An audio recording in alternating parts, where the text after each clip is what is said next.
तुम्हाला माहीत आहे का, मेंदू कमजोर होत असताना शरीर आधीच काही संकेत देत असते, पण आपण त्याकडे लक्ष देत नाही आणि नंतर memory loss, stress, depression, concentration problem सुरू होतात. आज आपण समजून घेणार आहोत मेंदू कमजोर होत आहे हे ओळखण्याची 8 लक्षणे.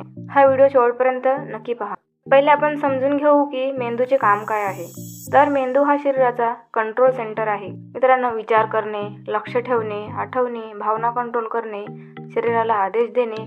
जर मेंदू कमजोर झाला तर पूर्ण शरीरावर परिणाम होतो. त्यानंतर आपण पाहणार आहोत की कोणती कोणती 8 लक्षणे आहेत. तर त्यापैकी पहिली लक्षण आहे वारंवार विसरणे. जर तुम्ही वस्तू कुठे ठेवली विसरता, नाव विसरता, काय बोलायचे होते ते विसरता, तर हे ब्रेन विकनेसचे लक्षण असू शकते. कधी कधी हे स्ट्रेसमुळेही होते.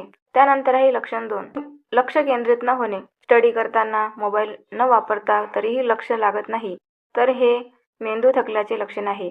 आजकाल स्टुडंट्समध्ये हे जास्त दिसते.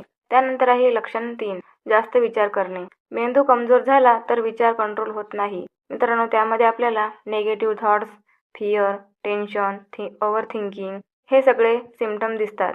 हे जे आहेत हे ब्रेन फॅटिकचे साईन आहेत. त्यानंतर मित्रांनो लक्षण 4, झोप न लागणे. मित्रांनो, मेंदू शांत नसेल तर झोप लागत नाही. जर तुम्ही लेट झोपत असाल, मोबाईल यूज करत असणार आणि स्ट्रेसमध्ये असणार, तर हे मेंदू कमजोर करतात. त्यानंतर आहे लक्षण 5, डोके दुखणे. वारंवार हेडॅक येत असेल तर मेंदूवर ताण आहे. जास्त स्क्रीन यूज करणे, कमजोर डाएट असेल, झोप कमी होत असेल, तर ही कारणे असू शकतात जेणेकरून डोके दुखेल. त्यानंतर आहे लक्षण 6, चिडचिड होणे. लहान गोष्टीवर राग येतो, मूड बदलतो. हे ब्रेन केमिकल इम्बॅलन्समुळे होते. त्यानंतर मित्रांनो लक्षण 7, अभ्यास किंवा कामात इंटरेस्ट कमी होणे. मित्रांनो, मेंदू जर टायर्ड झाला असेल तर मोटिवेशन कमी होतो आणि हे स्टुडंटमध्ये खूप कॉमन आहे.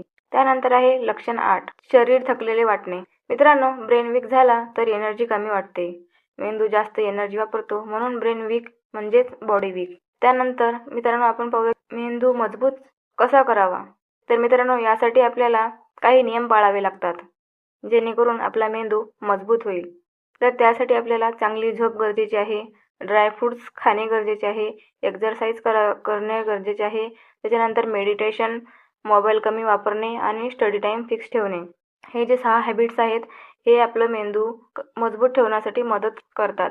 त्याच्यामुळे हे जे आहे ही सवय डेली केली पाहिजे. त्यानंतर मित्रांनो, तुम्हाला यापैकी कोणते लक्षण आहेत हे कमेंटमध्ये नक्की लिहा आणि अशाच हेल्थ सायन्स व्हिडिओसाठी मराठी सायन्स कीला सबस्क्राईब करा आणि व्हिडिओ आवडला असेल तर लाईक करायला विसरू नका.